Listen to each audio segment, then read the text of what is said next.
I'm so glad we taught you laughter.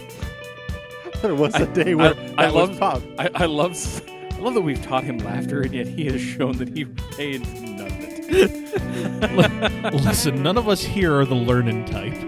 Just give me a little sauce. Give me a little sauce. Give me a little sauce. You're going down, I think. Souse mouse. Souse. Sauce. Souse. Sauce.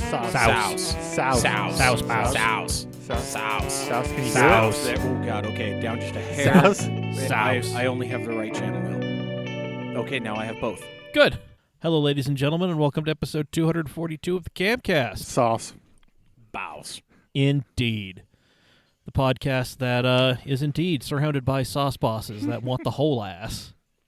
The whole ass. The whole and the ass. I am Mike, deer leader, doc taste, leader of men, herder of cats, maker of spam tacos. And they were amazing, They as always always. Damn right. Bringing me back to parts of my childhood I wish I could forget sometimes. Hey, man, it's amazing what you can do if you just know how, what spices are prominent in what culture's cuisine. I mean, you right. Yep. He knows I'm right, and he's currently wolfing down sixlets like they're going out of style. Bro, I thought they stopped making these in the 90s. They went out with the Clinton administration. He is the one. There's an Epstein joke in there. I mean, him not killing himself is not a joke. Or however that's supposed to work in syntax. Anyway, he is the one. You tried. I did. God damn it. He is the one, the only, the professor of the ghetto arts, tenured but not licensed. Bring it home. You're mine, our Uncle Radical. He was called Daddy in this basement by the person who calls him Daddy outside of it. It was weird. It was a red letter day for the lot of us. It's really felt like we accomplished something.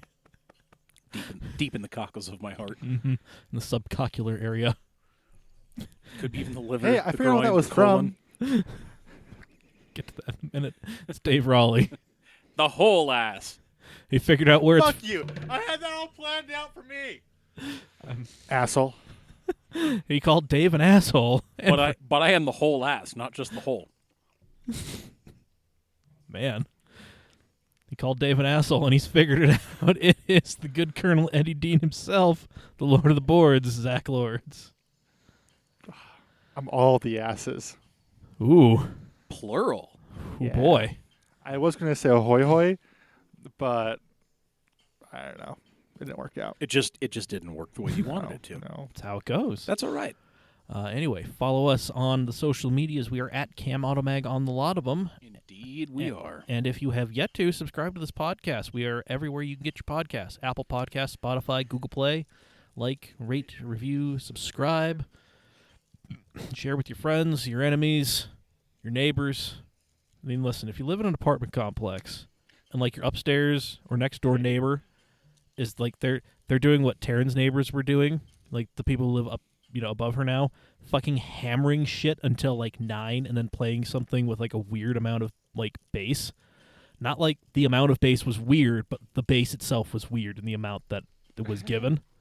No, just go ahead, go to the DI, just get yourself some cheap-ass speakers, just drill them shits up into the ceiling. And blow them the hell out. Fuck it. Tell them we sent you. Then when the landlord asks why there's so many screw holes in the ceiling, you can just tell him you had a bunch of potted plants hanging from that. There you go. You're really trying to get one with nature. I mean, we're all about going green. Damn right. Anyway, support us on Patreon. Patreon.com/CamAutomag is where you go for early access episodes, bonus content. In the case of patrons, a super exclusive thing that there will never be more of these things ever made. So everybody's going to be getting some of those. And starting next week, live stream. Yeah, guys, we're going to be doing it. Yep. Thanks to you guys. Yes. Well, thanks to Nick Pellant and Michael Dillon, really, because they were the two that put it over the edge. Well, yes, a special thank you to you as well. But without all of our patrons, this would not be possible. Yeah, this would just be, it would be a strictly audio medium. Yep. But now we're going to introduce a visual element to it. Don't look at me. Oh, they're going to be looking at all of us. Look specifically at Zack the entire time. We're going to make him dab. Show you that weirdness. No, Exactly. I'm not going to dab for any of you. The dabbing is over. What if I give you $2? Maybe 3. Okay. I'll give you $3 to dab. I'm selling my body for money. There we go. Patreon.com/CamAutoMeg is where you go for all of that stuff. You can subscribe at any dollar amount, but $5 is the best bang for your buck because it gets you all that bonus content. It gets you into the super secret Shenanigans shitposting Facebook group. And, it's going to get you these super limited edition Cam buttons. They're 1-inch buttons. They have the Cam logo on there. Each patron is going to be getting one, and then... yeah, that's it. Yeah, they're not ever going to happen again. No, you will not be able to get these buttons anymore. So I'm going to write a special note to each and every one of you. May not be that special, but whatever. It's going to be handwritten. So there you go. You can't ask for much more than that, Nope. guys. Also got some more stickers, so everybody who's waiting on stickers, you'll get them. Excellent. Yep. I'm going to be, even though this is an audio medium, I'm going to be gesturing to our camera. Just try to get in that habit. So I like it. Yep. My parents asked me what the fuck I was doing when I was drilling that thing in. It scared the hell out of them. So just a bunch of crazy power drill noises from the basement, followed very closely by maniacal laughter, I am sure. Yep. This is also the last week for our new patron bonus. Oh, that's right, because as the rest of you hear this, it will be the last day you are able Yep. To subscribe. Here we go. What was that? Don't look at me. You could have just asked. No. Okay. I want to make a way bigger scene than asking. Okay, good. So long as you know. Actually, I guess we should clarify. It's not the last day you can subscribe, but it's the last day you can subscribe. It is the last, believe it ends on the 21st? Yes. Something like that. Yeah, so... this is, by the time you hear this, the time will be nigh for you to subscribe. Get yourself a 10% off coupon to camautoswag.com. Right, that is it. The place where you get the official merch. I'm going to be sending Trent some more designs that, may or may not involve a picture of Dave and the phrase, "I signed the waiver." I mean, there are notable points of my history that involve that exact statement. That is an extreme example of the sunk cost philosophy or fallacy. Definitely a fallacy. Yes. Anyway, that will be up on camautoswag.com. Yes. Home of the official Cam merch. We've got hats, shirts, hoodies, phone cases, tote bags, beanies, all sorts of stuff over there at camautoswag.com. So many great things. Support us. Look good while you do it. Yep, and support our longtime sponsor, Steady Broke Clothing. I'm wearing the Depresso shirt again. I finally got my Broke AF shirt back from Terrence. Very nice. It is I was wearing it yesterday. Yeah. And, again, I walked into the Turbo shop at work today. Yeah, dude. And a couple of the guys were like, dude, that shirt is so dope. And one of the other guys was like, hey, man, did you just get that? It looks fresh.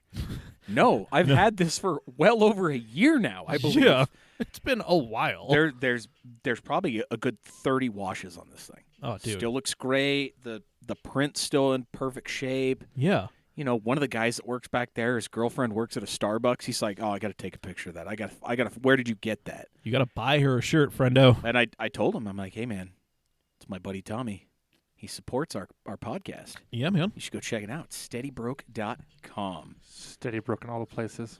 Yep. Steady.broke on all the social medias, baby. Exactly. So go check it out. Go put all of their very modestly priced, high-quality items in the cart. And then do yourself an extra little favor. Hit them with the sauce. Because we sent you. Ooh. You tell them in the coupon code box, CamAuto15. Ooh. You get 15% off the entire order. So saucy. So incredibly saucy. Just because you're broke doesn't mean you can't live your dreams. Steady broke, baby. There we go. All right.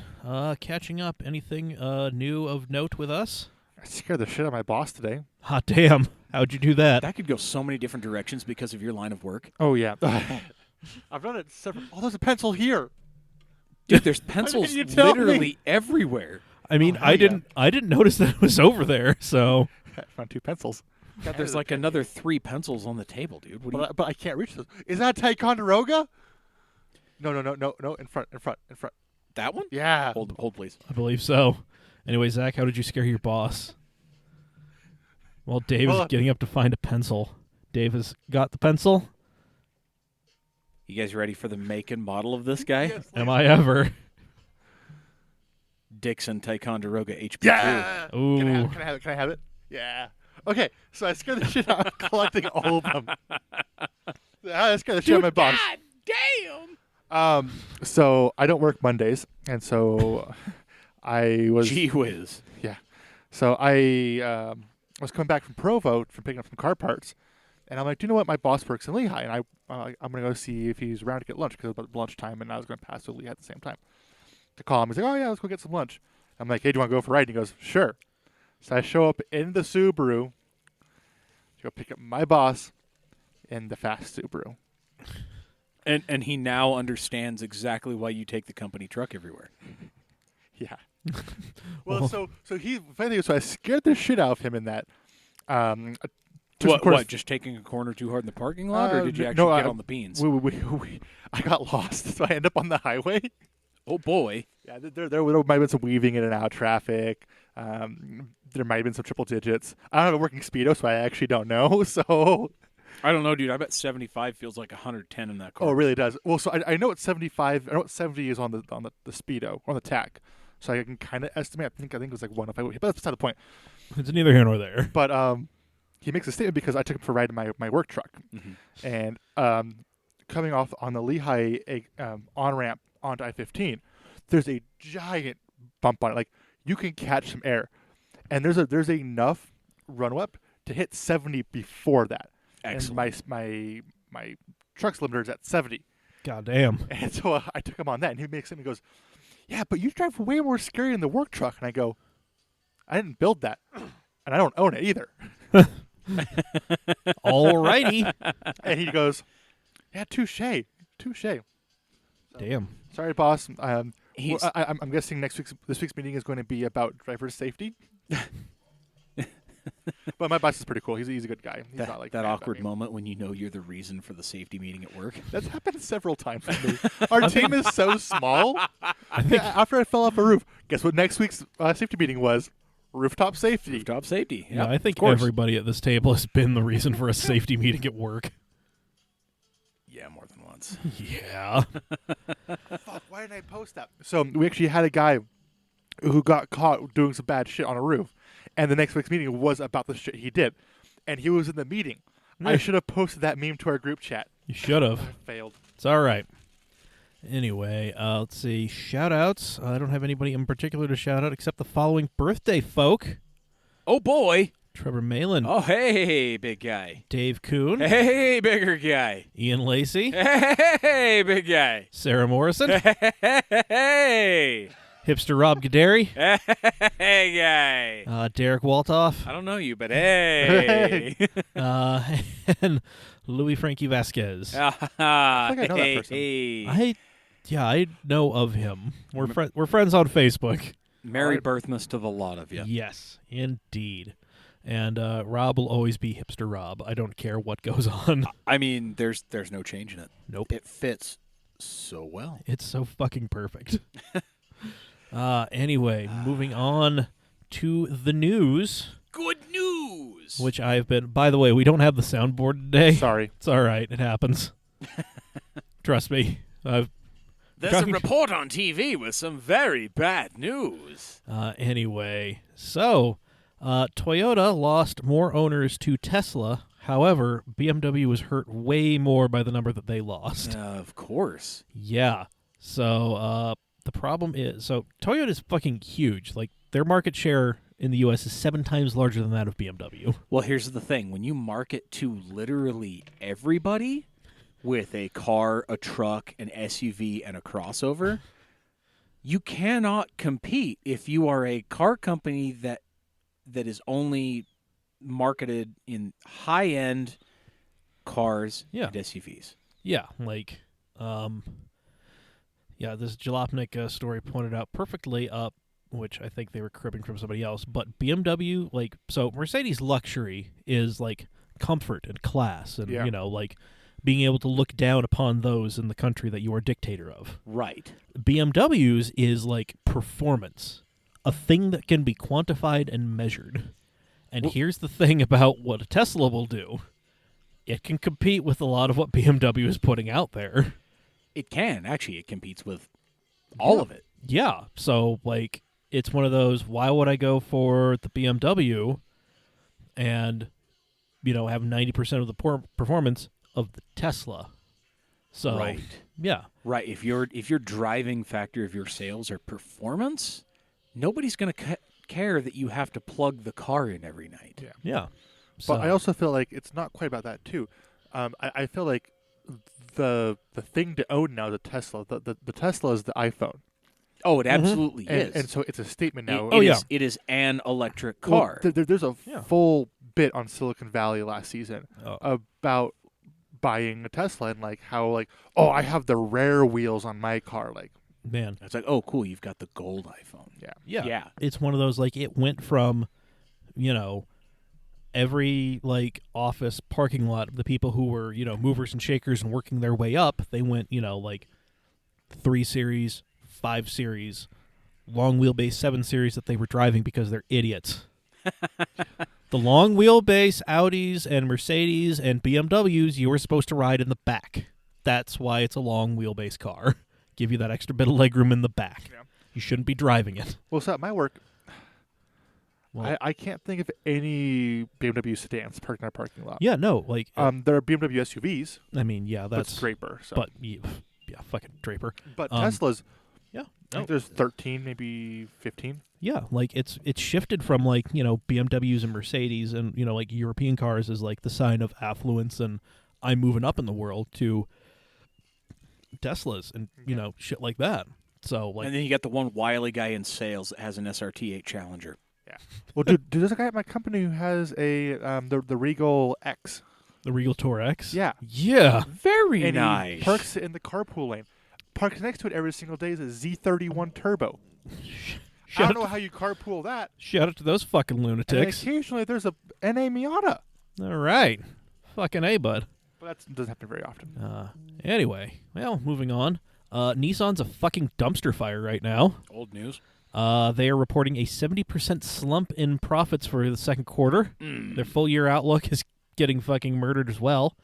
Renault isn't happy because they own 43% of Nissan, and a lot of this can be traced to infighting because Nissan and Renault don't fucking like each other, and the fact that this is still fallout from Carlos Ghosn. Right. This is fucking insane.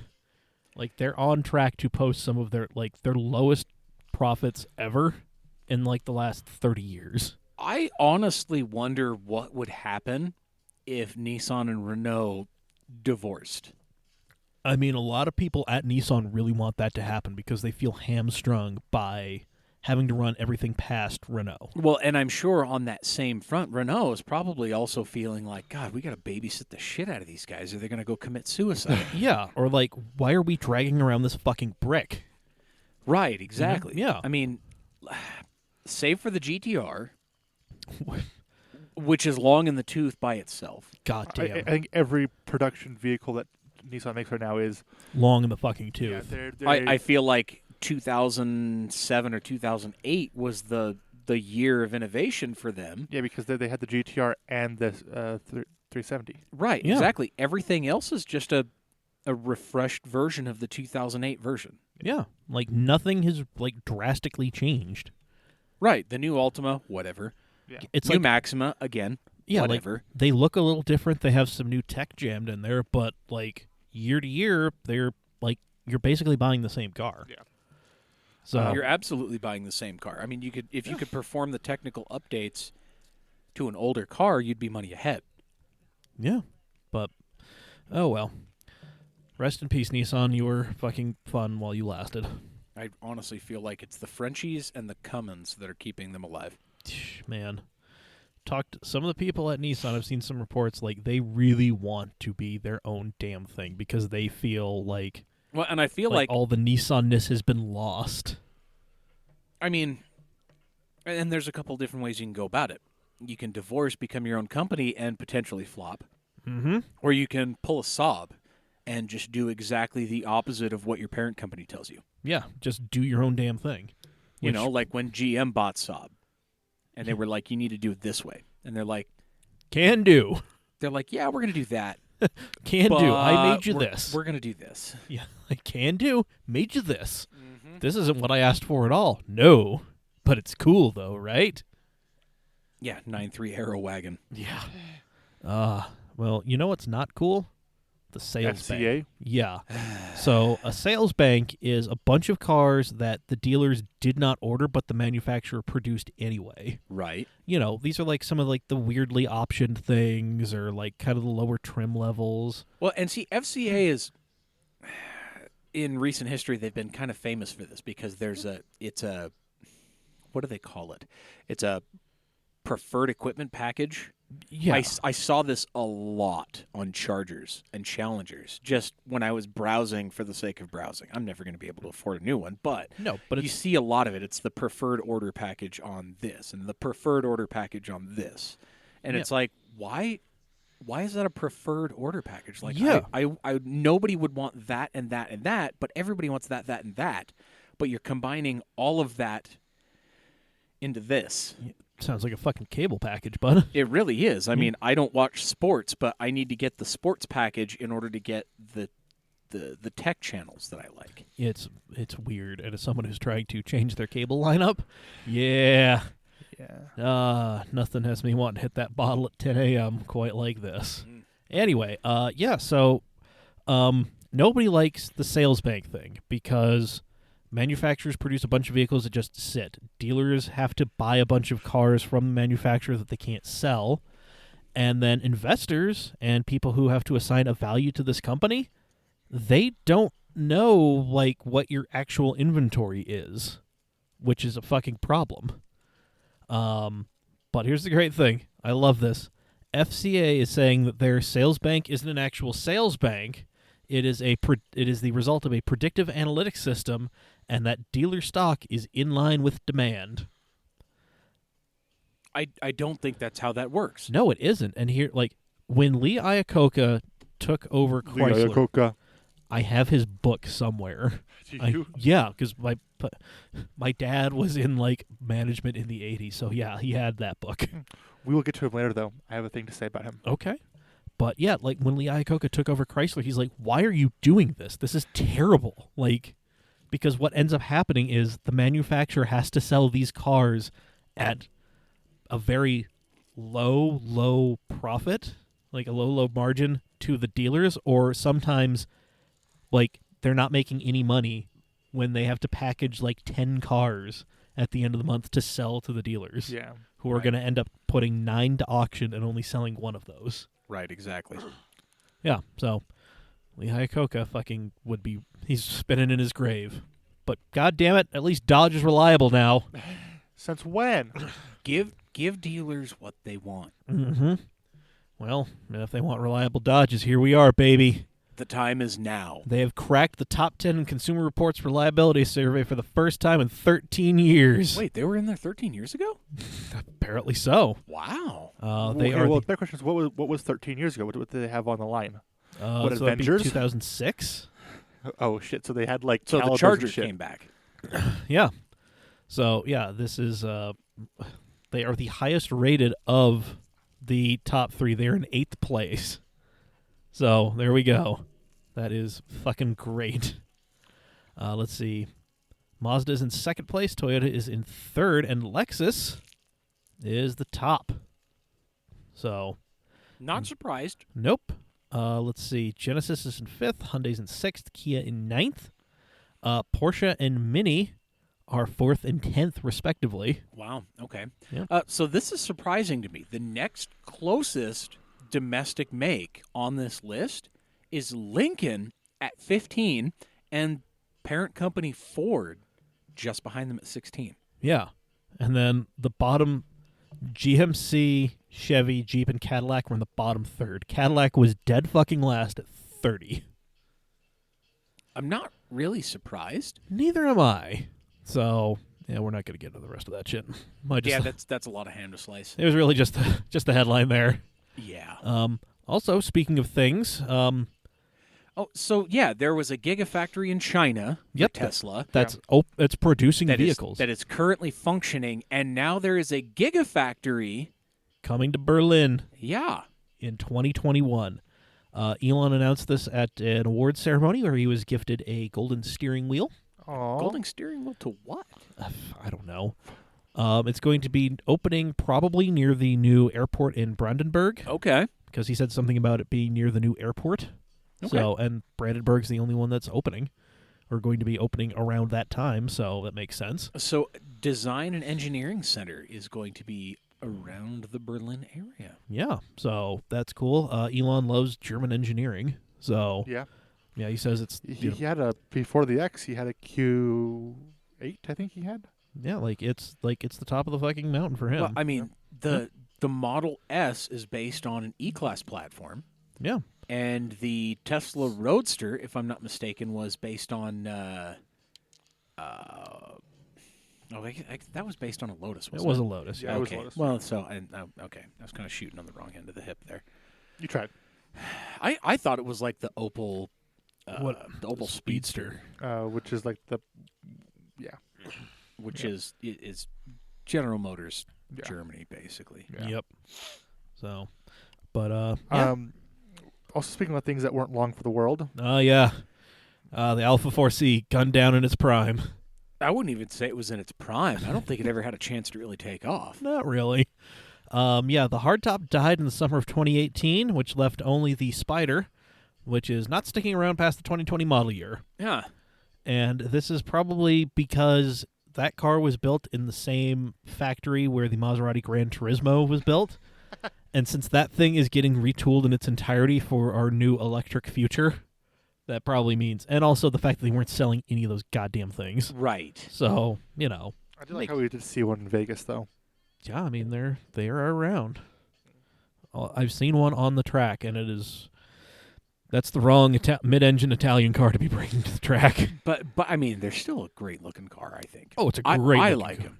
Oh, fucking gorgeous as all hell. And every time I think about the C cars, the 4C and the 8C, I just think of the Alpha ad where the 8C is like carving through the canyons, right?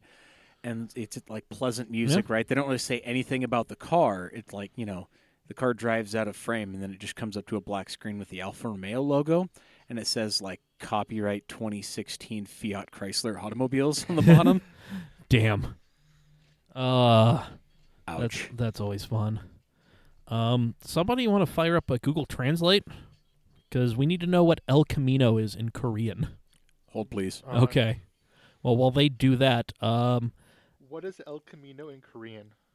yeah, a few years ago, Oh, come on. Hyundai trotted out this Santa Fe truck crossover ute thingamajigger. This dude here. Okay, well, El Camino from Spanish to English means the way. Okay. So let's go the way. In Korean. That makes sense because Google said, why the way the Camino was related to search. Huh. All right. Bang Beob. Okay. Bang bam. I'm not going to try that. Nope. Sorry if we've offended you. Anyway, Hyundai is committing $410 million more to make this Santa Cruz thing a reality. This is interesting. I like that concept drawing. Yeah, and that's like an actual concept that they built and trotted out at the 2015 Detroit Auto Show. Okay, even better. I Yep. like it. Yeah. So, I mean, it is going to be a compact utility vehicle that will join the Santa Fe SUV and the Sonata and Elantra sedans at Hyundai's U.S. Automotive Assembly Plant in Montgomery starting in 2021. All right. That is according to Hyundai. And then, yeah, so whatever. Okay, yeah. I just want to read this part from the press release here. Okay. Santa Cruz is for those who want all the traditional attributes of a compact utility vehicle but need the day-to-day versatility of an open bed. It's the crossover that creates a whole new segment that successfully combines capability and utility to meet the unspoken needs of a new generation of buyers, especially millennials. Thanks. Well, there you go, Zach. Thanks. Well, I mean, everybody at this table is a millennial. Yeah. I mean, this is one of those things where... Actually, with the Zach is not a millennial. Oh, yeah, that is. Zach would be post, yeah. Yeah. All right, well, shit, where's Gavin when we need him? Okay, here's the thing, though. I really like the idea of small pickup, like Oh, yeah. wheels. I think it's great. The Volkswagen Amarok is a thing I wish we could get here. Absolutely. I mean, Chevy was teasing, what was it, a year ago or 2 years ago now? They were teasing a version of the, what was it, the Bolt or whatever it was. With a little bed, yeah. Right, like a little kind of truck bed. It was a plucky little 2-seater with, an open back space. Yeah. And that's great. I like the Santa Cruz pickup thing here. Yeah. I really do. It's cool. Like, we're coming around now to the point where a truck is starting to be too much if you barely use a truck. It's kind of like it's like having tools and stuff on a road trip, or when you're in a pinch, it's like you'd rather have it and not need it than need it and not have it, right? Yeah. Think of the one time you're going to be moving something that requires a truck bed, right? And you don't have that. You have the cargo mat in your Santa Fe. And now your carpet smells like gear oil. Mm-hmm. Whereas you can chuck a motor in the back of one of these little things. Yeah. Not really worry about it. Even drive to the car wash and hit it with Simple Green and the high pressure blast. You're not sweating anything because you get inside the car and the car's clean. It's fine. The car's happy. Yeah. It doesn't smell. I really liked the Subaru Baja. Oh, those are fun. On a full size level, I actually did kind of enjoy the Chevy Avalanche. Because it did have. So by this logic, you like the H3 Hummer then? I do. I actually really enjoy the H3. I would drive an H3. Yeah, that tracks. Of all the surprising shit that's been said at that table, that ain't it. You're right. Yep. You're right. But I mean, I like this. I feel like mid-size and compact vehicles, and even fuck it, a subcompact. I feel like we need to have that. Ford has teased it. Yeah. They were saying something, smaller than an Escape. Yeah. Based, I guess, a little bit closer to the Fiesta. Yeah, so many people have teased like these small pickups, for lack of a better word, and then nothing ever comes of it. Right. I feel like we are now, well, okay, not we specifically, but American car buyers are now in a position to where they need something like a Ute. Yeah. Because for 90% of the population, a truck is too much. Yeah, a truck is like, we're finally getting back to where it was when trucks were first a thing. They're more, like, people are starting to see them more as a utilitarian thing. Well, and a lot of people use it as a show of affluence in addition to their utility. A show of affluence, yet still somehow attempting to be, like, blue-collar, but I don't see how you can be blue-collar in a $140,000 truck. Right, exactly. I work at a company that is dedicated to these things. Right. I mean, the owner of the company drives an F450 Super Duty, a brand new F450 Super Duty. Yeah. I have only seen a trailer behind it once. To be fair, the capacity is there when needed. Yeah, but that truck goes to the office and back to that $1 million mansion in Draper or Riverton or wherever the fuck they're all at. Yeah, you just could have said South Valley and whatever. You're right. Like that. And then there's like 3 Ram Eco Diesels in the lot every day. There's another F350 Illuma-Duty. There's obviously countless mega cabs. Oh yeah. And that kind of stuff. I mean, there is a brand new 2019 Ram 3500 there that we've already torn apart and prototype things with, but somebody that works there owns that and drives that. Man, and that's the thing, right? Yeah. There are people that just want that, and that's fine. Yeah, like that. But that's a very small slice of the market. Mm-hmm. Everybody else wants to go grocery shopping and commute to work and whatever, and then occasionally go to like Lowe's or whatever. Exactly, and put some of the nasty shit in the back. Go to IKEA and come back with a ficus. Like you're not going to fit that in your Outback. I'm sorry. Hey, how dare you? I'll fit fucking you and I, ficus. okay, yes, Zach, you and I could get that to fit in our Outbacks very easily. But for everyone else. I'm sorry, the man with 2 sliding doors on his vehicle and a totally flat cargo space. I think I could do some work. I mean, of all the vehicles that we could call practical, you definitely own the most practical of the lot. Yeah. So, Anyway. speaking of practical, what the fuck is Ford doing? They're giving us a glimpse into our horrifying electric future with the Mustang Mach-E, which, Which I saw photos of this right before SEMA, yeah, and I was like, ha, that's funny. And then now it's like a thing, and I'm like, oh it's god, a real fucking thing, man. oh god, it hurts now. Yep. So It's like the whole like there's a fucking there's a fucking press release that I just linked to for reasons because I didn't look at it. I'm just like, oh yeah, it's a Ford press release. So there's useful information in there, but you got to do a lot of carving away. But don't worry, I got some useful information that Jalopnik grabbed from the reservation site that went up briefly on Friday night before immediately being taken down. They did what any good journalist does when a website goes up prematurely: screenshotted the shit out of it. Yup. Yep. So there are going to be 5 trim levels, going from $44,000 up to $60,500. Mm-hmm. Your mileage is going to be anywhere from 230 up to 300 miles. All right. Not terrible. And here's the cool thing: you can get 47 miles of range in just 10 minutes of charging. I'm sure that is in... I think ideal conditions with the Right. right everything. But Right. still, I'm assuming Ford isn't going to be I don't think they're dumb enough to be like, yes, we're doing our own charger thing. No, they're probably like, yeah, no, this is what a lot of other people are using. So, Yeah, you can go find a charger. Right. So, yeah, that's a thing. yeah, listen, it looks like a fucking war crime. Let's not beat around the... Yeah. Okay, here's the thing. If you got rid of the Mustang badging Yeah, if you got... and called it something else, Yep.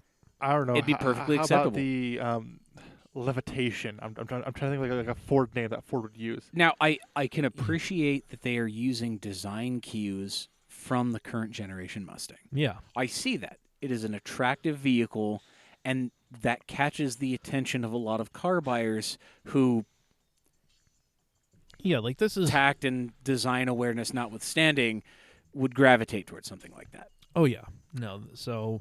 I'm trying to think of Ford names for this. Somebody in Motoring United, Abraham Mendoza posted, something about this. And then somebody commented, I can't remember whom, but they commented, well, Paco was talking about this. Paco Ibarra, Tofu Drift fan. Right. He was thinking that maybe, how Ram is now the Dodge truck division, and, everybody's kind of spinning off their own thing. He's thinking that Mustang might be the new home for everything Ford that isn't a truck, SUV, or certain crossover. That's stupid. Yeah, but we're also talking about companies that historically have never made the right decision. Mustang, too. Yeah. Can I tangent off that The now? 1970s. Go ahead. So I went and did a thing. Oh. Okay. Are you sure this is the springboard you want to jump off into Yes, this pool with? I really want to use this springboard. Man. It applies really well. Alrighty. So, this is Zack's 3-minute review of Ford versus Ferrari. Okay. All right, you used the worst thing that Ford has ever come out with and then said, by the way, because the name is in the title. Yes. Nothing is sacred here. Hold on. Before we get into that, I just want to point out this meme that Bobby posted. When the homie you always roast on dies and you go to his funeral with some more heat. Yup. I'm not going to lie. If any of us go, before our time, before we're old and gray, I'm expecting that. I'll be there. Good. Likewise. Okay, Good. so I'm not going to spoil it for anybody because we should all know how it ends. Yup. It's a pretty... If anybody knows the history between Ford and Ferrari, Yeah. this is a But so here's the cool part about theatrics version of it. Here's the cool part, though. A, you don't need to know anything about the Ford versus Ferrari showdown Okay. to like this movie. But B, if you know about that, the movie is so much better. So they don't lot of depth, I'm assuming. no. There's no depth to it. So they don't sugarcoat anything. They don't explain anybody. So like, they pull fucking Lee Iacocca out of the closet, and they don't explain who he is, what he's done. Here's this fucking dude. Like they park him next to a Mustang, and don't even say he helped create it. Like, if you know who these people are, it's fucking awesome because like they follow the history of like really closely, like, and they name drop the right people too. Like, they found an actor to play Bob Bondurant, and yeah, I'm judging you for that as well too. By the way, Been doing it all night. I've been watching you do it all night and slowly hate you more every time you do it. Go ahead. I'm gonna buy you a pair of scissors just for doing that. Oh, there are plenty of fucking scissors in this house, just none down here. So, listen, necessity is the mother of invention. Continue with your story. They have a character play Dan Gurney, and his Ford, his F4, a GT40 has a fucking gurney bubble on it. Like, yeah, the movie is really good. I suggest anyone who's even remotely into cars go watch it. It was filmed beautifully. I went and saw it in IMAX, which I thought was even better. It made the whole experience awesome. Yeah, it was really good. I thought it was going to be really just like, look at, we made a family movie out of this thing that happened where people died, and but no, it's like actually a good movie. Oh, hot damn. I think so. Out of the top 10 car movies this decade, Baby Driver's at number 1. I've still not seen Baby Driver. It's pretty good, but I think this is now number 1. All right. There we go. I look forward to hearing what you think about it when you see it. Yes, I'm hopefully going to be seeing it this weekend, which is going to be a bit of a trick because Saturday night I have the NASA Utah banquet, which I'm making the slideshow for. So, yeah. Yeah, If you're out there, holler at your boy. If you can see it in IMAX, I highly recommend that. I will do what I can. Anyway, the thing these guys were judging me for is Brandon Kuhn left a big-ass bag of sixlets down here, and I was cutting off the ends with a pair of wire cutters and then squeezing them out and eating them. And they're judging Monster. me. And I don't give a fuck. My basement, my rules, goddammit. I don't give a fuck. Anyway, Zach, that review is a perfect springboard into our question of the week. Was it, though? I mean, you talked about... Listen, you brought us from Ford's horrible future to a time when they were glorious. And that kind of leads us into the question of the week. So the question this week was, what was the best decade/era for automotive design? Like, what is the time period you point to and say, that was the top of the fucking mountain right there? Ever since everything before and everything after. Right. Trash. When we say we fucked up, go back, what Yeah. are you saying we go back to? Yeah, like this is where we need to go to. Go back. Yeah. Right. Control, Alt, Delete. Escape, escape, escape, escape, escape. Control Alt 4? Control Alt Z, Z, Z, Z, Z. Fuck. I'm at the end of the history. Shit. Control, Shift, Z. I need more history. Give me more history. For those of you Photoshop users. There we go.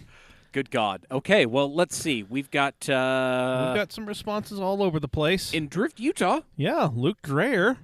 Should we? Yeah, we'll just start with him Yeah, because we'll it's right here. Yeah, it's right here. I just grabbed the first one that popped up in my notifications. I like it. Luke Dreyer says the 90s get my vote, specifically the early 90s. I wanted to make a mid-90s joke, but I wasn't sure how well that was going to land. You're right. Because I'm not sure how many people actually saw that fucking movie. Right. Luke, hit us up either in the mailbag or, on social.media. Yeah. I would like you to expound a little bit upon that. What about the early 90s? Yeah.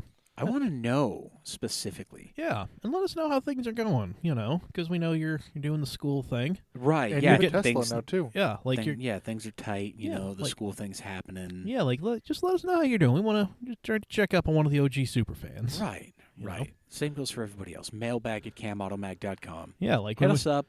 Yeah, let like us know. when we talk about the catching up thing, like if you pop in catching up in the subject line, go ahead and read that. Oh, absolutely. Yeah. Absolutely. Anyway, in Utah Japanese classic cars, Derek Edgington. Here it is, guys. Late 60s, early 70s. American car manufacturers started paying attention to things that were exciting. European manufacturers were pushing the envelope on all fronts. And Japanese and Asian manufacturers finally understood what it took to be successful. Mm-hmm. Yeah? Yeah, I agree. That's faultless logic there. Yep. See, and in Motoring United, Oh, holy shit. We actually got a response in MU. Tyler Tarbox. That's great. Big Daddy Tarbox. Yep. Yeah. 90s was peak automotive design. I might be biased because those were the cars I idolized as a child, but all companies have moved towards more complex designs, while cars of that era were beautifully simple. Mm-hmm. And then let's see. I know we got some more. Derek, Sam. Huh. All right, now we're getting into stuff days past. Should we just go ahead and skedaddle right on into the Cam Shenanigans Let's page? head over to the shenanigans, see what we got. All right, guys. See how this thing is popping off. Mm-hmm. Did we get anything on the actual page? I don't think so, but we can always double check. Okay. Usually, for some odd reason, like on the actual page, we don't get a lot. Okay. So what we're gonna do is But it's all the satellite stuff. Yeah. Okay. Which I'm okay with. Right. Sure. You know? Sure. It shows us the individual engagement. Yep. I'm okay with that. Anyways, we're going through shenanigans. Joey got his sim set up. I went over there, checked it out. Nice. It is delightful. Hell yeah. Interlagos in an F3 car is fucking great. Awesome. In a sim, it's fucking great. But no, he got some stuff so he can put some of his aftermarket steering wheels on there. Excellent. So that's awesome. Hopefully it fits him a little bit better. Mm-hmm. Check out his streams on Tuesdays, twitch.tv/digitaldriver. Mm-hmm. He's always doing something fun. Last week he was playing GT Sport in the sim rig. Yeah. Good stuff. Yep. We decided that we're going to get somebody from NASA Utah to come in and coach him. Do some driver coaching, which Very nice. I think plenty of people. I would love to get Bruno over there Absolutely. and make Joey do, because Joey loves some of the open wheel stuff. Mm-hmm. Bruno, Obviously decorated in some of that. yeah. So I think that would be hilarious. I think that would be great. Yep. So there we go. We're going to make this happen. Beautiful.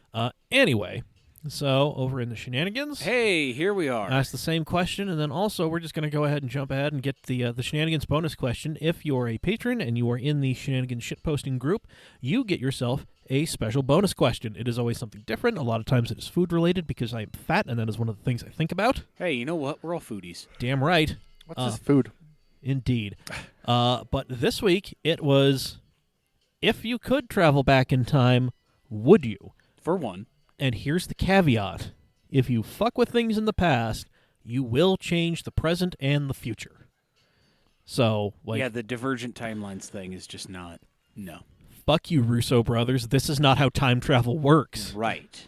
No, like, if you go back in time to kill baby Hitler, and you kill baby Hitler, then Hitler will have never existed, and suddenly you will be standing there in Bavaria over a dead baby wondering what the hell just happened. Yep. Yep. So just think about that before you say, oh, I'm going to go back in time and do this. Well, things should be a whole fucking lot different. Yep. Anyway, I just had to get that off my chest. It's okay. I have very hard opinions about time travel. You got some I have a passion. secondary question when we come to that, Okay. which actually you've probably. We'll get that. We'll get that in a second. We'll get there. We'll get there. We'll get there. Anyway, let's see. Joey, 90s would be best for Japanese cars. Hard to argue since nearly every car everyone identifies as one of the most iconic examples comes from the 90s. You're right. While I would love to go back in time and experience that, it's hard to say I would since I'm American and modern day is pretty fucking convenient. You right. Yeah? You right. Hard to argue that one. All right. Chirp. All right, here. I'd have to say mid to late 40s and 50s era of cars are probably some of my favorite to look at. Yeah, I mean that was definitely a time where they started to open it up and let designers do whatever it is they wanted. There was a lot of glam involved. I mean, the Oh, yeah. 40s and 50s, I mean, you had a car if you were somewhat affluent. yeah, I mean the 40s not so much, but the 50s, post-war America. Oh, yeah. Oh god, yeah, dude. Like we had excess manufacturing capacity, and god damn it, we were going to use it. Yep. So, Exactly. oh yeah. Let's see. And if I'm going back in time, Yam and I are hitting the old Trans Am, Formula Atlantic, Indy, and Grand National races. Damn right, we're going to be in the infield of Watkins Glen setting a bus on fire. Oh, boy, howdy. Yup. We know how to get down. Indeed you do. All right. You want to read Sam's big one? I'll read Sam's. Okay. All right. Sam Badler, okay, for automotive technology, I would have to say 95 to 05. It had the introduction of OBD2, and you had so many great motors that came in that decade span. The LS, the JZ, the Honda B-Series, the Duramax, the Power Stroke. Could be wrong on the JZ and the B. I mean, JZ and the B kind of started showing up late 80s, but that's neither here nor there. They really Right. hit their stride Right. in that time period that Sam's talking about. Yeah, these fools didn't even know about their final form. Hell no. Anyway, for most visually pleasing decade, I would have to choose the 60s. You've got C10s, wagons galore, all the cool shit from Volvo, including the P1800, the beginning of the pony car, the GT40, and the list goes on and on. Would I travel to either time period? Probably not. I'm pretty happy where I'm at in life. College is going decent, have some great friends and an amazing girlfriend, things I wouldn't give up for anything. Hey, there it is, guys. Yeah. And then AJ, I think you pretty much nailed it as far as cars are concerned. Well, Response to Sam, yeah. Brandon Kuhn, man of many things. It's not a decade, but 46 to 60. Yeah, I'm actually kind of curious why 46 specifically. I mean, that was a lot of like post-war stuff. So they're like 41 to 45. Most of our manufacturing was like it's for the war effort. Right. So like Right. so like the wartime cars, like anything new is insanely rare. But like 46, like that's when you got stuff that in theory should have come out in like 41 or 42, and they were just busting that shit out. Like it was fucking like It's the hot shit. yeah, I mean, it wasn't even like the hot shit. It was just like, hey, man, do you have a pulse? Can you drive? No? Whatever. Here's something to learn in. Business coupe. Wham! Like, That's valid. yeah. So, like, like the late 40s was really one of those, like American car culture begins. Everybody gets a car. Like, everybody gets that first car Okay, that... no, yeah, I see it. You're right, because hot rodding really started taking off in the 50s. Yeah, like you had those dudes coming back from the war, and then like kids were getting like the first hand-me-down car, Right. and it was, what can I do to make this nailhead Cadillac do better? Oh, you mean I can just like hack metal off of this thing and like take weight out? Well, no shit. Yeah. Yeah, and like Yeah, real hot rodding. I've heard it a lot, and I tend to agree with it. Real hot rodding was in the 50s and 60s. oh yeah, and I mean like when I say American car culture, I mean everything. Like hot rodding, like Cruises. Yeah, cruises. Car shows. and like all like the little like weird subcultures, like lowrider culture really sprouted up in like L.A., Southern California in the Right. late 40s. Right. Like with the the Mexican Americans who were there, like that was their thing. Yes. Like they were very all about this one thing. Like all the facets of American car culture really, like right. Even like trucks. Trucks were Yeah. very stylish in the 50s. oh Yeah. hell yeah, A style side Dodge or like the, Chevy Advanced Design, Right, the Chevrolet Cameo, Yeah, dude, like the Apache. gorgeous shit. Yeah, I like said Cameo, it's the Cameo. I'm so sorry. it's all right. But anyway, I can't forgive you. let's get back to Brandon's response here. Right. Anywho, 46 to 60. I guess that means I'll take the 50s. Beautiful design, easy to work on, and durable. Look at a 49 Mercury or 59 Corvette, and they're still as beautiful as anything made today. And they could be made very fun to drive as well. If I could travel time as an observer, that would be awesome. But I really don't want to live any time but now. Yeah, That's fair. understandable. And let's see, AJ. AJ. Oh, small response. Yeah, not too bad. Since there's not much more to say as far as the car design question, I'll just answer the second one. If I could travel back in time, I'd go back to the Roaring 20s, find some gangster friends, and roll around in a Duesenberg Model SJ with a Chicago typewriter and a violin case in the footwell and a Colt 45 auto under each arm. Hell yeah. AJ is fucking with the timeline, but this is the kind of fuckery I can get behind. Yeah, I'll go with it. Yeah. So there we go. Stucky. Stuckamania. Stuckamanus. He's got a C more there, too. Aw. 90, hands down. Before pedestrian safety and excessive cushy interiors with dozens of airbags was really an issue, but still new enough to have the best tech and performance available. See, if he didn't say with dozens of airbags, I'd say, "Excuse me, sir. Right. The Buick Skylark has a thing to say." Everything before will be riddled with carbs, and to keep running, people will borrow from this decade. JZs, LS, etc., etc. Everything after and design either got bloated externally or internally. Everything weighs a ton, or drive-by-wire and other things were introduced, making the cars feel soulless for the most part. Also agreed. Yeah, I mean, can't argue with that. All right, Ben Allred. If we're talking simply appearances, my decade would be 65 to 74. That's 10 years. 10 years is a decade. It counts. There we go. I like it, Ben. Let's see. Easily some of my favorite all-time designs came from the pony muscle car wars of the era, and I feel like the American automotive industry as a whole, though there was the occasional gem, went into the dirt after that and has never fully recovered, though I place a lot of that blame on the changing markets over the previous 50-plus years not being conducive to a full return to that greatness. What the hell did you just do? He kicked the mouse off the thing. I wrapped around my foot and I didn't know why. Wow. Okay. Now, if we're talking cars as a whole and straight automotive achievement in technology and performance, this last decade has been absolutely insane. We've really been able to see some absolutely jaw-dropping levels of performance that would make our automotive forefathers weep like Henry Ford II did in Ford versus Ferrari. Okay. I mean, I remember a conversation that me and Trent had because, we love the S2000. I love his S2000. It is an awesome car. However, when we were having this conversation, it was brought to our attention, and you could just hear glass shattering because this thing broke. This idea of the S2000 as this pinnacle of performance broke.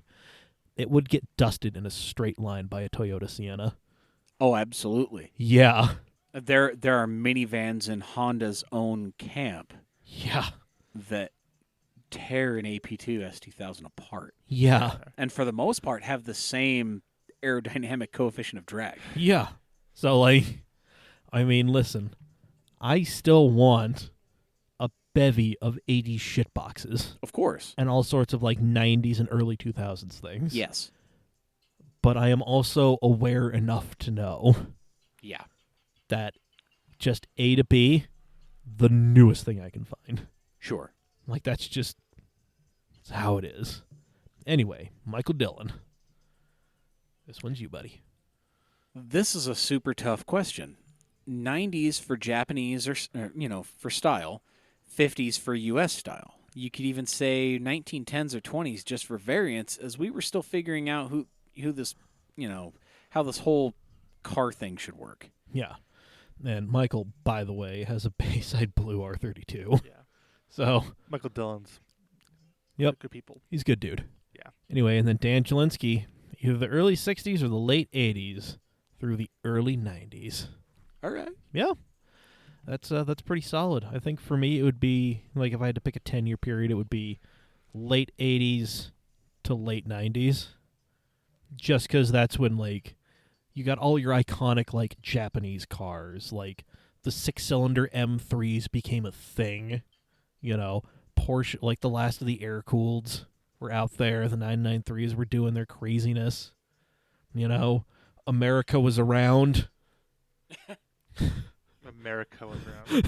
I mean, listen, that period of time is not necessarily great for America. I mean, the American car scene, let's put it like that. So, All right. yeah. So, if you didn't hear your answer on there, you got something you want to expound upon, let us know. mailbag@camautomag.com. Guys around the table, do you have Zach, hit us with the sows. I want to reserve my second half of my question because I'm going to ask you another one. Okay. We're running a little low on time. But I would pick 85 to 95. Yeah, that's a good one. That's Because I was looking at the cars I own, and all the cars, majority of the cars I've owned fit in that section, and the ones I think have the best styling fit in that era. Yeah. Time travel. Nah. Yeah, I'm very afraid of going back in time and like accidentally like. Well, so what I was going to bring up was the cracked after hours discussion about time travel. I did not see that one. I'll send you the link because Okay. then we can discuss it. But basically, more or less, it's like, could we profit off time travel? And it was like, no, because I don't think anyone at this table would know enough about anything. Yeah, like that. You've seen that one? I mean, no, but it's like it's Yeah. the Back to the Future scenario. It's- like, you can't. I mean, Yeah, I understand how to work this. I'm holding my phone. yeah, but But like I don't you know how couldn't. to build this. I don't know how to build microchips. No, like the only way to go back in time and really profit is if you could go back there with just like fistfuls of cash or preferably bars of gold. Yeah. Because God only knows if you wander in there with just like a fucking rack of new hundreds, they're going to look at you like you're insane. Well, but like course. no one has enough knowledge to like be like, do you know what? I know how to put a man on the moon. Yeah, Or like I can now write all of Shakespeare's plays. I fucking don't know Shakespeare. Like yeah, the three of us in this basement, I wouldn't necessarily say we're dumb, no, but we don't excel at something well enough to profit off it. Like be able to do something a year before yeah, like someone else. we could go get jobs in like the 40s and 50s and do all right. Yeah. We could probably progress to a point, but there's not some point like we're not going to be fucking like, Sears and be like the best we can probably do is maybe be like, "Oh, there's this fruit computer company that wants to be doing things." Invest. Exactly. Like that's probably the best we could do. Or maybe try to remember who won a Super Bowl and bet the farm on that one year. Anyway. Yeah, I'm with you there. Yeah. I would go back and put all my ducks on Google. All right. I think that's a fair bet. Right, exactly. That would be the only thing, though. I No. mean, then that would give me my share to expand. And assuming we know what we know now, we go back and just see where it plays out from there with our current knowledge. Oh yeah. That's what I would do. But I'll send you the link to the cracked one because they go like really in depth, and you know how cracked after hours goes. Yeah. Yeah. So, Oh boy. But as far as yeah, hit us real quick with the so, I'm torn on this. okay. I really like Zack's suggestion, 85 to 95. I really want to bring that as far back as like 79 or 78 and as new as 95. Just because that's when you started to see a lot of things overcoming that malaise, emissions-ridden. Yeah, like that is like It's when we started to come back. yeah, like that is like where we started like that is peak malaise and then us figuring it out to play within there and then it's like I mean, that's You that s- like 1979. Actually, no, I'll even go as far back as 77. That reaches to everything that I have owned. so you're just taking the breadth of your ownership. Yes, exactly. Which I love as a choice. Yeah, because I have owned something as old as 1977. No? And I have owned something as new as 2002, 2003. Yeah. So that whole spread right there, things were still simple, especially the early 2000s. There, things were still simple while they were starting to gain complexity. Yeah. Everything was still like you could break it down into simple blocks, and if A equals B, then B is that kind of thing. It's simple. Yeah. But I'm torn because our modern day convenience has, in its complexity, simplified a lot of things. Now, cars in the late 90s, early 2000s, well up to 2010, in order to accomplish something, they had several separate modules and miles of copper and silicone and so on. Oh, it was insane. Right, exactly. And now, 2010 to 2019, where we're at currently, we now have, maybe two completely separate modules in a vehicle. Everything else is interlinked throughout the one main module, the one central processing unit. And with the modern advances in coding and that kind of technology, being able to alter those codes, being able to chase data streams and see what is being processed or what is coming out of that process, what is going into those processes, and being able to tweak it to our advantage. That's why we're doing what we can do in 2019 with 1,000 horsepower cars that pass emissions. Yeah. And these cars that have, their launch control and no lift shifting and all this other stuff that previously you had to add something to do or change something in order to accomplish. Yeah. Like I can, for $230 on Amazon right now, I can buy a little computer box that integrates into the steering column wiring of Brandy's Charger. And then I can use the cruise control stock for a line lock, launch control, adjusting shift firmness, adding tap shift control. If the car had the stereo controls Yeah. on the steering wheel, like a Chrysler 300 or like an SRT would, I could shift the car or adjust how the car shifts and drives from that. Like I press volume up, I go up a gear. I press volume down, I go down a gear. If I hit seek forward, it increases shift firmness and speed. If I hit seek backwards, You it go goes back in down. time. Right, Back in exactly. And it's one of those Send that things. shit back. We're going back, Marty. Right. And then, it's also interfacing into all these other modules. ABS obviously holds the front brakes. There's your line lock. There's your burnout mode, right? Or it can change the nice feature of it's called the Tranzilla box, but there was a Tranzilla V2 that has what they call party mode. You enable party mode, and since this vehicle doesn't have hard point switches and circuitry to turn lights on and off, everything's done with the body control module. It now does this like crazy police strobe like randomness, amazingness with all the lights on the vehicle.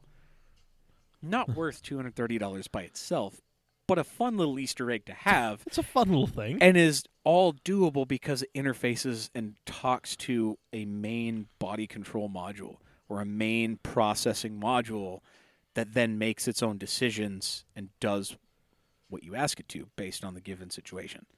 Damn. So, that's where I'm torn. Yeah. Do I want, the newest, latest, and greatest because it's a few keystrokes away? Or do I want something that's old and stylish that I can work on with the average hand tools in my backyard on a weekend? I mean, I think I kind of copped out, and I said, I pine for this. However, I guess I'm kind of doing the same thing. Which, listen, we're at an age where we can get away with this shit. You're right. Yep. You are right. Anyway, So, Zach, do you want to introduce the segment that you named? we should call it the Racing Mongooses. We really should. The racing mongooses? Don't worry. So Was there racing this weekend, Mike? there was racing this Mike, weekend. was there, though? There was. How do you know? Were you there? I watched it. I was almost late to our Nerding for Beginners recording because I watched the F1 race. Yeah, we were driving over here, Brandy and I, and we catch you on 700. Yup. So we'll get to that. We'll get to that in a minute. But first, I got some other stuff I want to talk about. Mazda and Yoast, the people who ran Audi's super successful LMP1 program, and the people who came in and turned around Mazda after their messy breakup from Speed Source. Now Mazda and Yoast will be splitting up next year after Sebring. Because Sebring happens at the end of the Japanese calendar. Okay. So that's why this weird-ass thing is happening. The contract has not been renewed, so Mazda's probably going to be working more with Multimatic, the people who designed and built the chassis upon which the Mazdas are built. Okay. So there we go. And this all comes hot on the heels of Mazda team boss John Doonan leaving to become president of IMSA. Okay. And yeah, so that's pretty cool. John is a knowledgeable guy, so he's been in the game for a minute. Yeah. He remembers the fucking crazy 1,000 horsepower turbo days of the 80s. That's good stuff. Yep. And rumor has it TRD senior manager Nelson Cosgrove is going to be stepping in to replace him. So, Nelson's been doing a lot of NASA stuff. Or not NASA, NASCAR stuff. So The space guys, not the... No. The race guys, not the space guys. yeah, exactly. There you go. Yeah. Yep. I know how this works. Yeah. Yep. Before we get into the the race. Let's see. Peugeot is going to be coming back to Le Mans in 2022. Okay. Yep, they announced that they are going to be joining the hypercar class, which makes them the third OEM to join the class. So Aston Martin and Toyota are coming around with Peugeot. Yep, and I then didn't see Peugeot as a hypercar class contender. I mean it's so they had a very if it was not for Audi, they would have won Le Mans in the early part of this decade several times over. Huh. Yeah, they had a really great like diesel prototype program that went head to head with Audi. It was just they could not. Audi was the hump. They just could not get over Audi.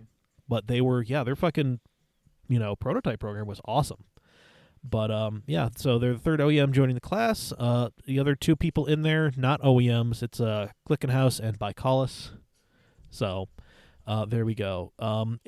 So they will be contesting a full season, but we don't know if Le Mans is going to be the start of them getting into things, or if they're going to be doing like the 2022-2023 season. It wasn't really clear when they made this announcement. But they're going to be joining the hypercar class, so that's a good thing. Okay. So I mean, I like it. yeah, they know their ass from a hole in the ground. Indeed. Anyway, and then Rodney Sandstorm is going to be replacing Kevin Magnussen's dad at Corvette Racing. Okay. So by Rodney Sandstorm. So I read that literally. The first line. Rodney Sandstorm. No. Oh. Leaving his dad's outfit. Oh. I thought he was legitimately wearing his dad's outfit. No. Jordan is a bit taller than Wayne ever was. Jordan Taylor is replacing Jan Magnussen at Corvette Racing. So this was the last year that any of the Taylor kids were racing for their dad, which is, kind of a sad thing because they definitely, Jordan and Ricky were definitely the anchors of that team when they were winning championships. Uh-huh. So anyway, let's see. Jordan has raced for Corvette Racing at Le Mans between 2012 and 2017, where he won in class in 2015.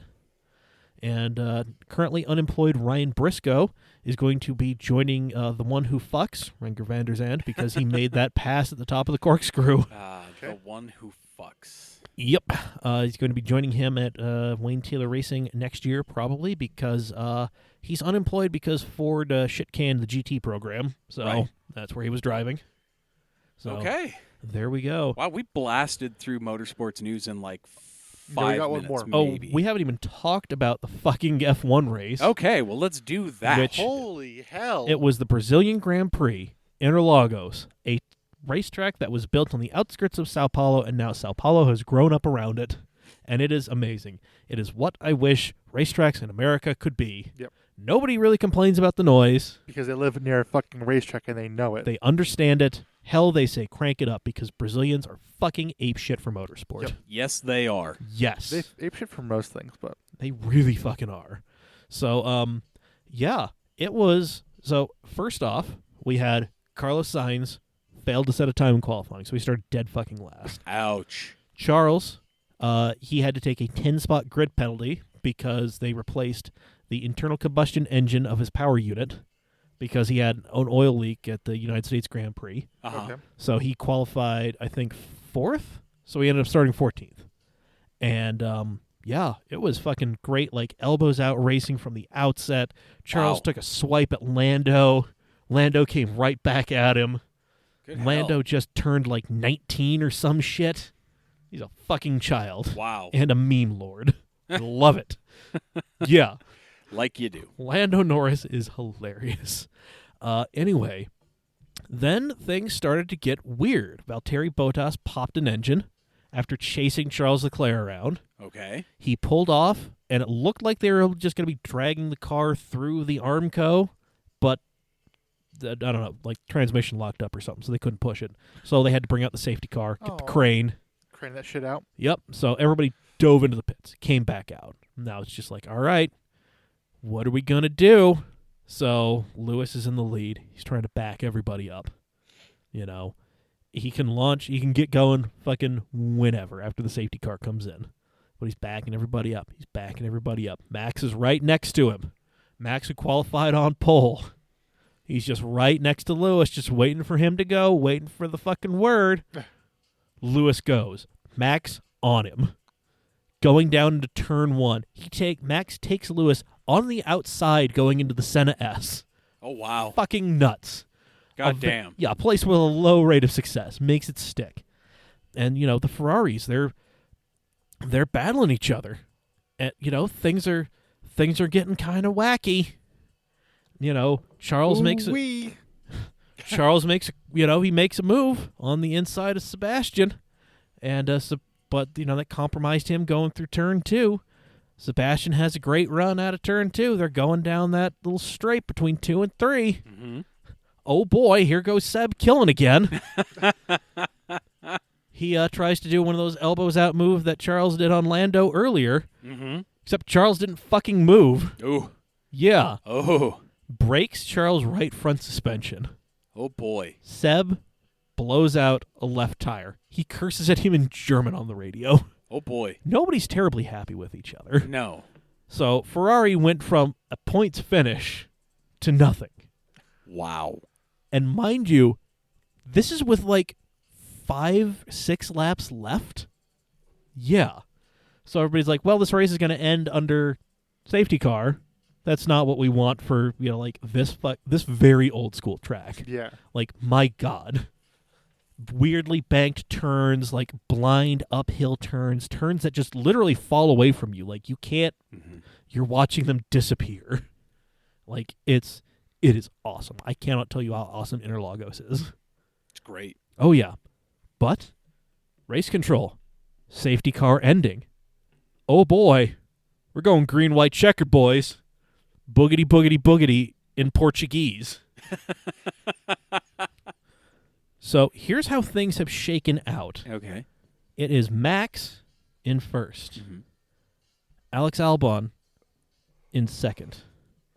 Pierre Gasly in third. Mm-hmm. If the race would have ended, Honda would have shut out the podium for the first time ever. Yeah. So, Max, again, backing the field up. Almost coming to a dead stop. Gets to the front straight, bottom of the hill, and then he fucking stands on it. Mm-hmm. And he just leaves everybody. Fucking buses. Yeah. Not so bad now, is it? Heathens. Shut up. I'm going to invite you to try this. I'm going to invite you to try this. Later. No, I will not. No. I'm not putting that. I'm just like you're a manly man. This was my house. Let's put it on the floor. God. Anyway, yeah. So they are going. Lewis makes moves. He's now up in he's fighting for. He was off the podium. He's now back on it. He's fighting for second. They're going up. They went through the S's, through going up into fucking whatever. I think it's the duckbill turn. The turn is literally duckbill in Portuguese. It's all right. It's fucking delightful. Albon goes real wide. Lewis sees that the door has been kicked wide open for him. He goes. Albon comes down. It's still his turn. He's ahead of Lewis. Well, Lewis is there at the apex. Lewis accidentally hits Alexander Albon. So, Albon goes from having his first podium in Formula One to now, rejoining towards the middle of this pack. Oof. Not great. Rip. Yup. But, guess who's right there in a Honda to take the fight to Lewis? Say it ain't so. Pierre Gasly, the man who was replaced at Red Bull. Oh, he gets ahead of Lewis, and he's holding him off. Holy shit, he's holding him off. Oh, boy. It is one of the most, Interlagos provides some amazing driving. Mm-hmm. Go ahead and get on YouTube and search, is that Glock plus F1? There was, in 2008, Felipe Massa, all he had to do was finish the race a certain amount of positions ahead of Lewis Hamilton, and he would have won the race. Felipe Massa is Brazilian as shit. He was going to secure the championship at Interlagos, which was the last race of the year back then. He finishes, he wins the race. Everybody's losing their fucking minds. Ferrari's going apeshit. Mm-hmm. There's Lewis. He had a fucking bitch of a race. But they're coming up the hill through the final turns, and you just hear one of the announcers saying, "Is that Glock? That's Glock. He's being held up. Hamilton passes him. Oh my God, Lewis Hamilton. Champion." Like, yeah. Wow. Damn. And they had a camera in the Ferrari garage, and it went from elation to you can just see Felipe Massa's parents just like crushed. And then out of fucking nowhere, a Ferrari mechanic punches the wall right next to his parents, and like shit falls off the wall. Damn. And this is when Lewis was dating like fucking one of the Pussycat dolls. She's in the McLaren garage, losing her mind. Of course. Yeah. So like, oh man, like if you want to talk about a hollow victory, Yeah. you win your home race but lose the championship Ugh. because Timo Glock fucking can't drive. Wow. Goddamn. But yeah, coming through those last turns where Lewis got Timo Glock, Pierre Gasly just a wheel ahead, and then you slowly see the Honda pulling away Oh, man. just enough. And so the provisional podium is Max Verstappen, who, like, when I say bus lengths, I mean, like, he was well into his cooldown lap when Pierre and Lewis crossed the line. God damn. Yeah. So He got those, trained. those Hondas love altitude. I don't get it. But they were strong. And then Pierre Gasly, who is losing his fucking mind. This is his first podium. It got second place. He eked out a win. He defended with all of his might the current world champion, the dude who locked shit up last weekend. Mm-hmm. Yeah, he's losing his mind. And then, yeah, like Pierre, they had to keep corralling Pierre in Park Ferme to do the interview because he kept wanting to go party with his crew. Of course. Yeah. And then, so remember how I said Lewis hit Albon? Yes. In the interviews at Park Ferme, he's just like, that was all me. Like, that was my mistake. I feel really bad about spinning Alex. Mm-hmm. You know, like that. Whatever. You know, that was all me. I'm taking that one. And so he gets summoned to the stewards Mm-hmm. because, yeah, damn right, that was your fault. And he's like, no, it was my fault. Give me the penalty. I think it's a 5-second penalty. So that put him... That put him in fourth place. Okay.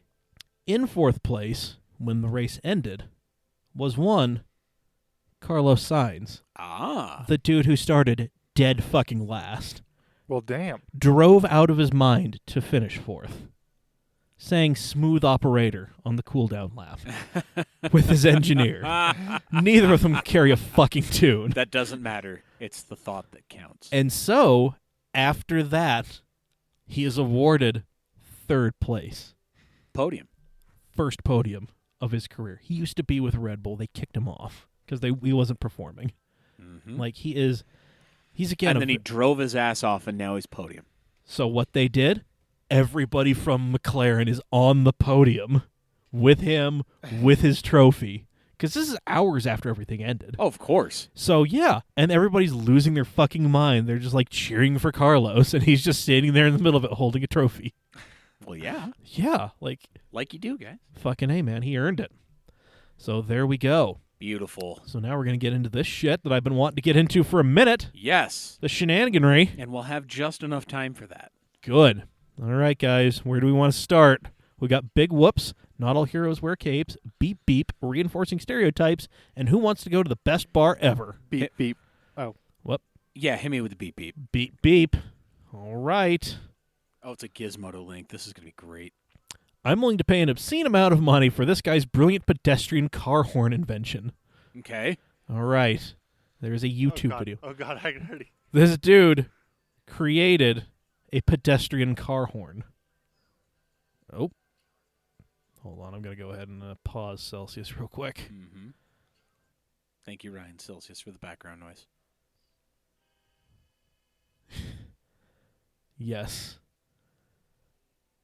This is what we need for the low price of $700, which you actually can't buy because this dude only made a limited number of them, Uh-huh. and he sold out of them. Of course he did. I bet I could make this. Oh, yeah, there's no, like... Yeah. Okay. This dude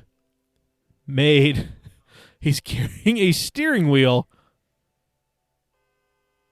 with a functioning horn, That's amazing. and he's just walking around New York fucking honking at people to get out of his way.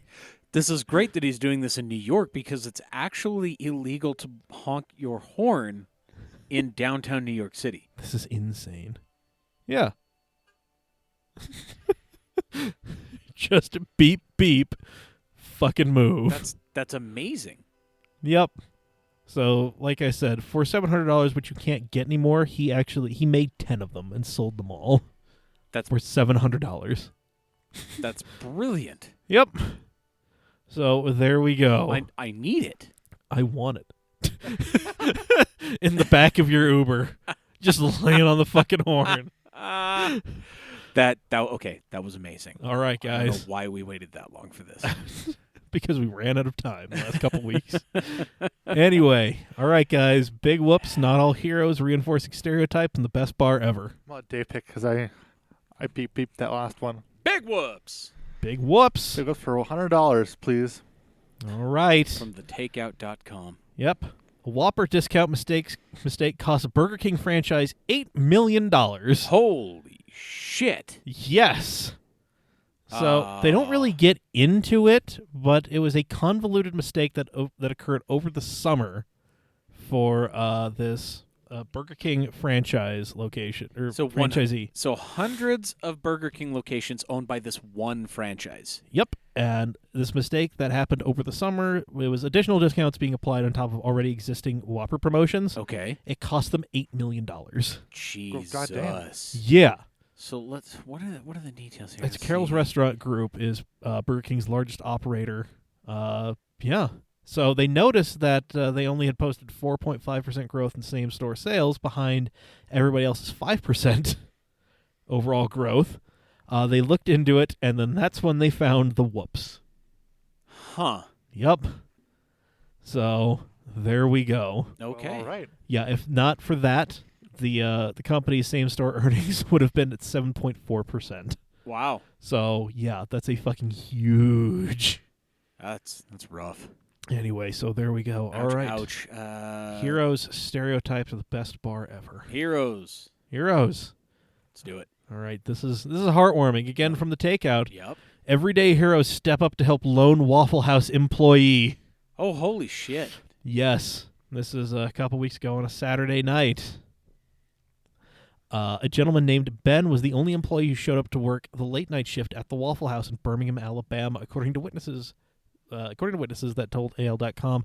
Around midnight, a mysterious man in a blue shirt stood up from the counter, asked Ben for an apron, and went to work bussing tables and washing dishes.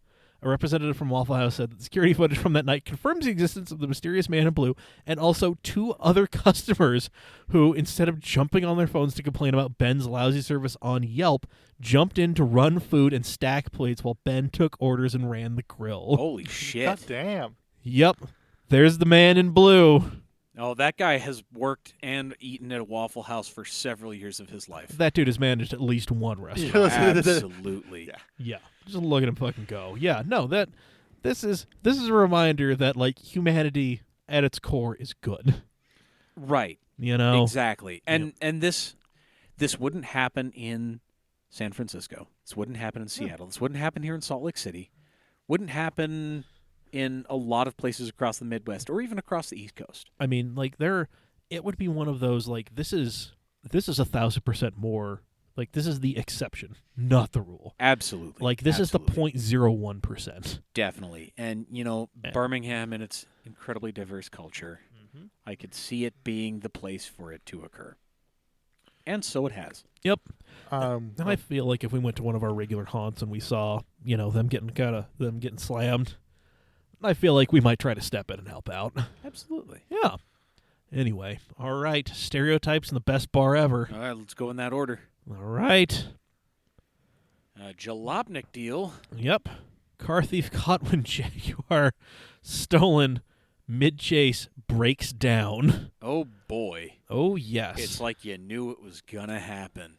A car-stealing couple, not king-shaming, just letting you know, from Taylorsville, started stealing a BMW. Then one of them stole a Jag from a gas station and was soon caught after a low-speed chase where the Jaguar broke down, stranding the thief and leaving him at the mercy of the police.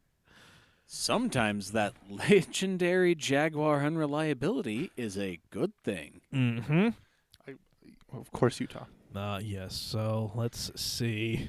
Why did they pick ABC4 as their news reporting source? Because sometimes that's what you got. Unified Police Sergeant Melody Gray told ABC4 that, quote, "We learned from the owner of the Jaguar that he's been having some issues with that Jaguar, and he believes that the Jaguar wasn't going to go anymore and was bogging down, so may have picked the wrong vehicle to try and run from the police in today." Yep. I don't have words for this. No, there's really not much. To answer your question, Zach, they picked ABC because Fox and KSL were too busy trying to talk about the vape epidemic being some destructive thing. Yeah. It's just, listen, you live long enough, you kind of see how, like, your local news cycle goes. Yeah. And CBS doesn't ever do anything worth a shit. No, they're fucking owned by Sinclair, so they're definitely going to try and just scare the shit out of you with, like, the brown and the poor people. You right. Yep. Anyway, what's better than one big mouth Billy Bass? A bar with 70 of them. Oh yeah, I've seen this. My God. Yes. Please with the video. The Royal Palm Shuffleboard Club in Chicago understands that what people really want is a wall of 70-plus big mouth Billy Bass animatronic fish novelties, serenading them with a playlist of updated hits. Oh, my God. So I've seen this on my recommended several times, but I've not watched it yet. I have not watched this. I love it. Yeah.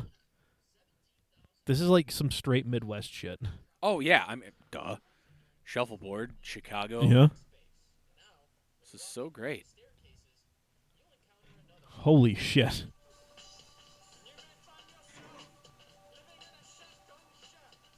Just installed about 75 big mouth Billy Bass fish that will all sing in synchronized harmony. This is insane. Random songs that I picked out for you. This is also entirely different from how I imagined it. I thought it was like a wall on like the restaurant part, not up a staircase.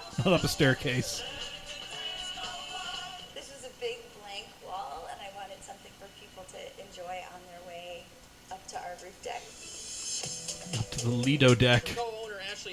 Is this a TLC bit? Like, what the fuck is going on No, here? this is WGN, baby. Superstation. Of these Billy Bass to sing in unison, and that was another challenge. We kind of started by kind of dissecting these fish. Adam Yeah. Lassie is a partner in a design group called Studio Quasi out of New York City. This is he was brought God. to Chicago to make all this happen. Find out and figure it out. Man. At what point we wanted to override Zach, imagine if you used your powers for good and not building us a soundboard. create a custom hardware and software Well, god damn it, then fine. editing software. Yeah. I'm getting some feedback. Some echo there. Yeah, it's getting weird. Okay. All right. So that's, I think, Just get rid of that. yeah, I think we've covered enough of that. So, are you telling me that you want a wall of easy buttons that sings you, I don't know, opera music? Like, what the fuck do you want here? I want a wall of big mouth Billy Bass connected to an easy button that whenever I slam it, he plays some random E40 song. Because here is the playlist for the big mouth Billy Bass wall. Staying Alive by the Bee Gees, Once in a Lifetime by the Talking Heads, Choices by E40. Wow. And asked why she would undertake such a project, Albert said, "This is a big blank, I have raised the price now in the market of big mouth Billy Bass fish tech." The owner of the establishment said. I suppose. Yeah, I mean, that's a thing. So, I like it. Cool. Me too. And then, yeah, so I didn't know this was a thing. This is just a complete side note. That the last call is one of the Gizmodo Media Group blogs. You know? So they're one of the ones that's still operating. Deadspin hasn't posted shit since the 4th, and whatever, Spanfeller can eat my whole ass.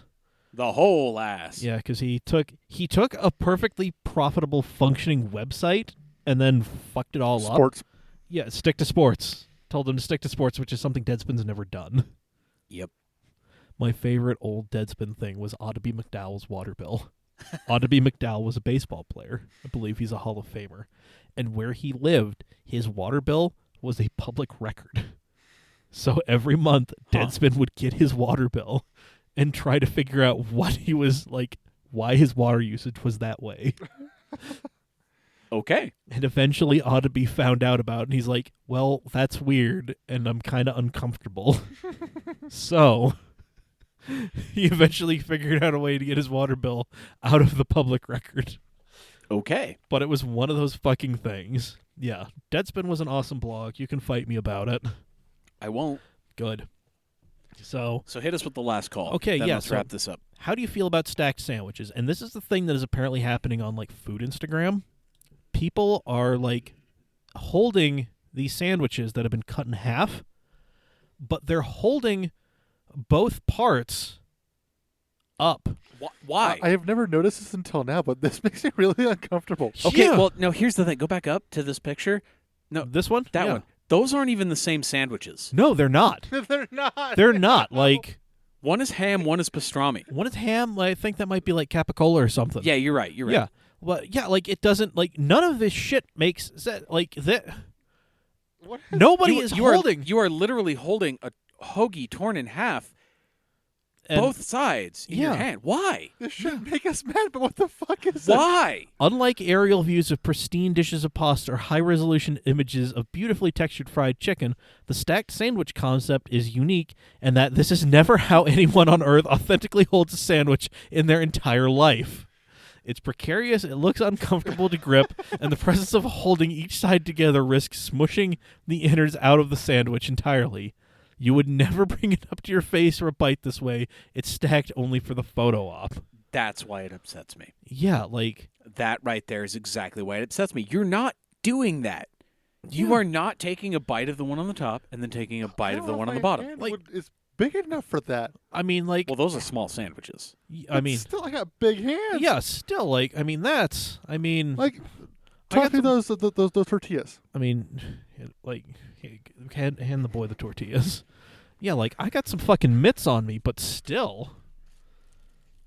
Yeah, like, okay. Oh, I guess I can. I mean, yeah. I guess I could do it. There you go. Okay. I'm holding a Ham's can and a thing of tortillas. Jesus Christ. Next week is going to be fucking lit. All the examples. Anyway. Zoom in on that. Enhance. Enhance.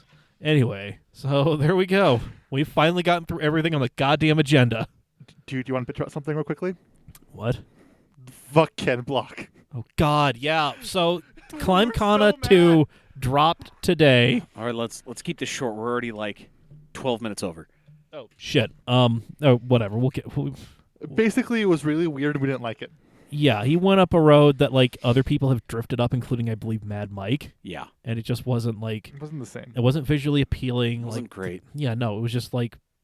I mean, I saw a snippet of this, and I was bored. I by the compared it snippet. to Zack. Like, this is the example I gave to Zack. It was like when your favorite artist comes out with, like, their second major label release, that sophomore album. Mhm. Because the first one is they're still, like, doing their own damn thing. Right. You know, somebody has recognized that they have talent, so, you know, they're just like, okay, cool. Well, like, let's make an album instead of, like, some bullshit in your buddy's basement. Right. You know, record the vocals not in the shower, but, you know, in an actual studio with a real producer. You know, goes platinum. Second album, oh, that shit went platinum. Here's all this fucking money. Do something with it. And this band that has never had money has now been inundated with money, and they don't know what to do with it, but God damn it, they're going to spend every last penny of it. So that sophomore album, it sounds like them. It's definitely them.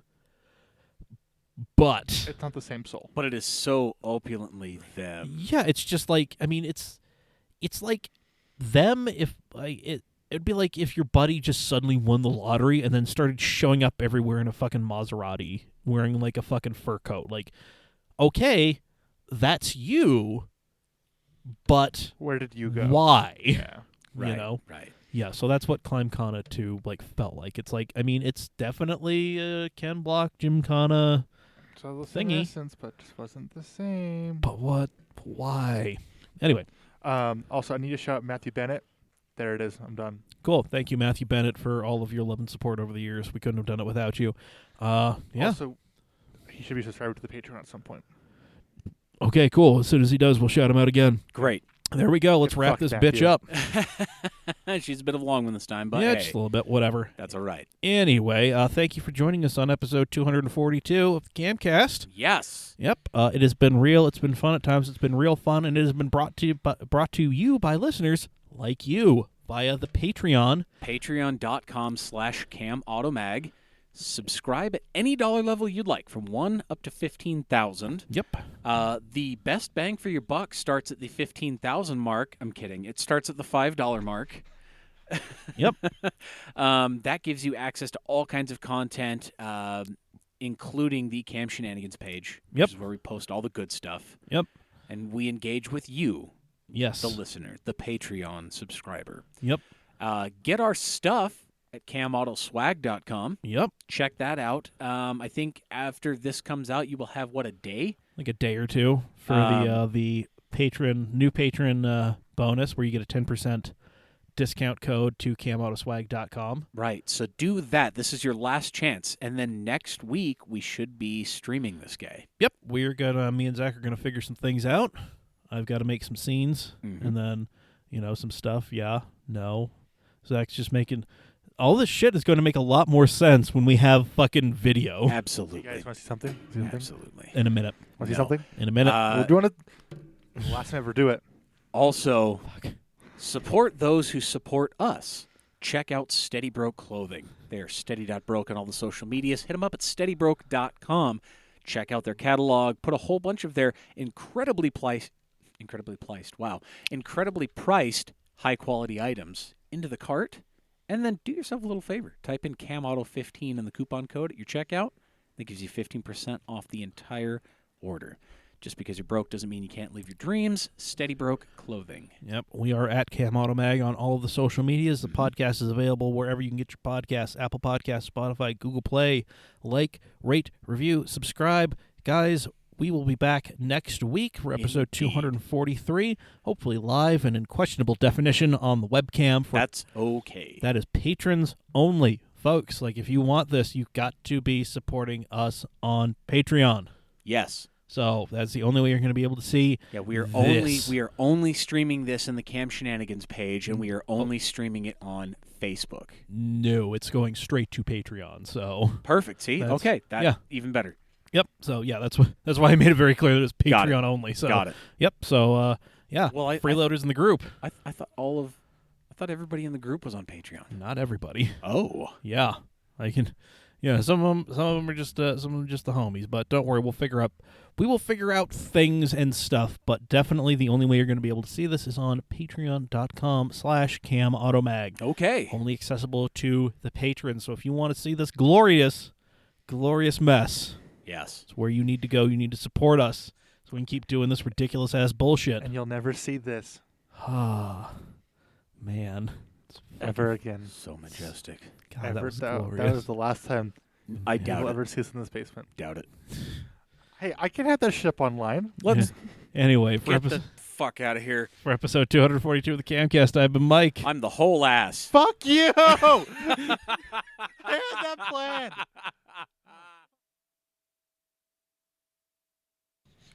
Can that just be like the intro, like ass? How much of it? The whole. All of it. All The whole ass. all of the ass. Okay, Ass, ass, ass, ass, ass, ass, ass, ass, ass, ass, ass, ass, ass, ass, ass, ass. Really earning that not safe for work tag, which I really got to get better about putting when I post this thing.